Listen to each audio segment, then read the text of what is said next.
Social media पर scroll करते हुए ऐसी पोस्ट अक्सर नजर आती हैं। बड़े बड़े ऑनलाइन बिजनेस गुरुज जो माली आज़ादी के ख्वाब बेच रहे हैं। लेकिन इन चमकते दमकते वादों के पीछे की असल हकीकत क्या है? आइए आज इसी अफसाने का पर्दाफाश करते हैं और देखते हैं कि ऑनलाइन कामयाबी का असली रास्ता आखिर है क्या। रेडिट के एक सारिफ का ये तंजिया तबसरा हकीकत में उसी शक को जाहिर करता है जो हम में से बहुत से लोगों के जहन में आता है। क्या ये गुरु वाकई मदद करना चाहते हैं या ये सिर्फ पैसा कमाने का एक और तरीका है? यही वो सवाल है जो इस पूरी बहस के बिल्कुल मरकज में है। तो चलिए पहले हिस्से में ये देखते हैं कि ये जाली गुरुज कैसे सामने आए, वो लोगों को अपनी तरफ खींचने के लिए कौन सी तकनीक इस्तेमाल करते हैं और उनके झूठे वादों को कैसे पहचाना जा सकता है। आइए इन वादों की दुनिया में जरा गहराई से उतरते हैं। इंस्टाग्राम पर स्क्रॉल करते हुए अचानक एक पोस्ट सामने आती है। एक शख्स चमकती हुई लग्जरी कार के साथ खड़ा है और वो फौरी कामयाबी का राज बताने का दावा कर रहा है और कहता क्या है, बस मुझे एक डीएम भेज दें। ये सब कितना सच है और कितना दिखावा? तो असली और नकली में फ़र्क कैसे किया जाए? अच्छा, यहाँ कुछ वाज़ेह निशानियाँ हैं। वो फौरी मतलब रातों रात अमीर होने के वादे करते हैं, अपनी शानाज़ ज़िंदगी की खूब नुमाइश करते हैं और महंगे कोर्सेज खरीदने के लिए दबाव डालते हैं। एक बात हमेशा याद रखने वाली है, हकीकी कामयाबी के लिए वक्त और मेहनत लगती है, कोई खुफिया फॉर्मूला नहीं। आखिर इन वादों में ऐसी क्या बात है कि लोग उनकी तरफ खींचे चले आते हैं? आइए इस नफ्सियात को समझते हैं कि ये गुरु किस तरह लोगों के ख्वाबों और उनकी उम्मीदों को बेचकर अपना पूरा कारोबार चलाते हैं। सबसे बड़ा झूठ जो बेचा जाता है वो है रातों रात अमीर बनने का ख्वाब। वो ये तो दिखाते हैं कि एक हफ्ते में लाखों कमा लिए, लेकिन ये कभी नहीं बताते कि इस मकाम तक पहुंचने के लिए उन्होंने सालों तक रोजाना शायद 12-12 घंटे काम किया है। हकीकत तो ये है कि पायदार कामयाबी एक मैराथन है, कोई 100 मीटर की दौड़ नहीं। पैसिव इनकम का ख्वाब सुनने में बहुत अच्छा लगता है कि बस साहिल पर आराम कर रहे हैं और पैसा खुद ब खुद आ रहा है। लेकिन सच पूछें तो चाहे ऑनलाइन स्टोर हो या यूट्यूब चैनल, इससे मुसलसल अपडेट्स, मार्केटिंग और कस्टमर सर्विस की ज़रूरत होती है। ये किसी भी तरह से पैसिव या खुदकार नहीं है।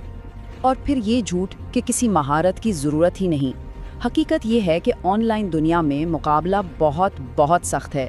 अगर कोई कामयाब फ्रीलांस लिखारी बनना चाहता है तो उसे सिर्फ लिखना ही नहीं बल्कि एसईओ, मार्केटिंग और क्लाइंट मैनेजमेंट भी सीखना होगा। महारत के बगैर कोई भीड़ में बस खोकर रह जाएगा। ये गुरु एक बहुत ही होशियार नफ्सियाती हरबा इस्तेमाल करते हैं। वो बताते हैं कि नाकामी आपकी गलती नहीं बल्कि सिस्टम की है और सिर्फ उनके पास उसका हल है।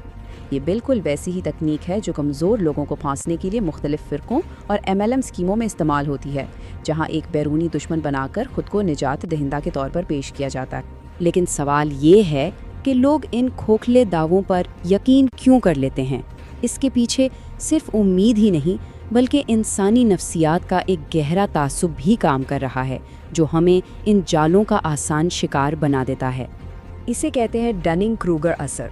आसान लफ्ज़ों में इसका मतलब ये है कि जब कोई शख्स किसी चीज़ के बारे में बहुत कम जानता है तो उसे ये अंदाज़ा ही नहीं होता कि वो कितना कम जानता है, और इसी वजह से वो अपनी सलाहियतों के बारे में हद से ज़्यादा पुरएतमाद हो जाता है और ख़ुद को माहिर समझने लगता है।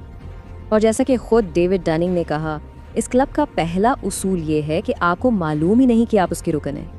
यही वजह है कि ऑनलाइन गुरुज कामयाब होते हैं।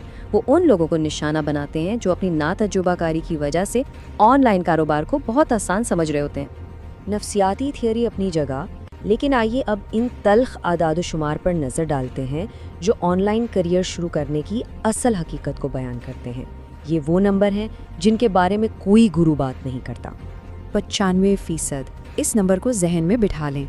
ये सिर्फ एक अदद नहीं बल्कि एक बहुत बड़ी और अहम हकीकत की अक्कासी करता है जिसे ज़्यादातर नए आने वालों से छुपाया जाता है।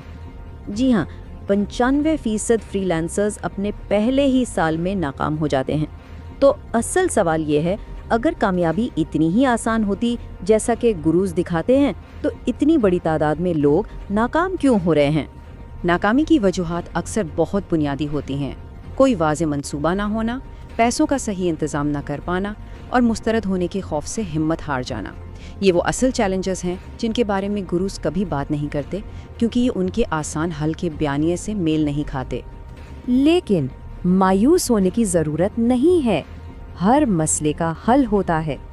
अब जब हमने मसाइल और झूठे वादों को समझ लिया है, तो आइए कामयाबी के हकीकी और काबिल अमल रास्ते पर बात करते हैं, जो मेहनत और हिकमत अमली पर मबनी है। कामयाबी की पहली ईंट है खुद नज़्म व ज़ब्त। इसका मतलब है अपने वक्त का मालिक बनना, वाज़े अहदाफ मुकर्रर करना जो वाकई हासिल किए जा सकें, और एक ऐसा माहौल बनाना जहां ध्यान न भटके। ये वो बुनियाद है जिस पर पूरा करियर खड़ा होगा, ना कि कोई जादुई शॉर्टकट। अगला कदम है अपने पैसों को समझना। फ्रीलांसिंग में आमदनी अक्सर ऊपर नीचे होती है, इसलिए एक ऐसा बजट बनाना जो लचकदार हो और एक इमरजेंसी फंड जो मुश्किल वक्त में सहारा दे सके बहुत ज़रूरी है। यही असल माली आज़ादी की ज़मानत है। और सबसे अहम बात, अपना ब्रांड बनाना। आप सिर्फ एक फ्रीलांसर नहीं, बल्कि एक बिजनेस हैं। एक प्रोफेशनल पोर्टफोलियो बनाएं, क्लाइंट्स के साथ मजबूत ताल्लुकात इस्तवार करें और कभी भी सिर्फ एक क्लाइंट या एक प्लेटफॉर्म पर इन्हिसार ना करें। अपने आप को मुतनव्वे बनाना ही लंबी और कामयाब इनिंग्स की कुंजी है। आखिर में ये सवाल खुद से पूछने वाला है, क्या वाकई एक कारोबार बनाया जा रहा है या सिर्फ मेहनत से बचने का कोई आसान रास्ता तलाश किया जा रहा है? गुरुज आसान रास्ते बेचते हैं, लेकिन हकीकी और पायदार कामयाबी एक कारोबार बनाने से ही मिलती है। इंतखाब आपका है।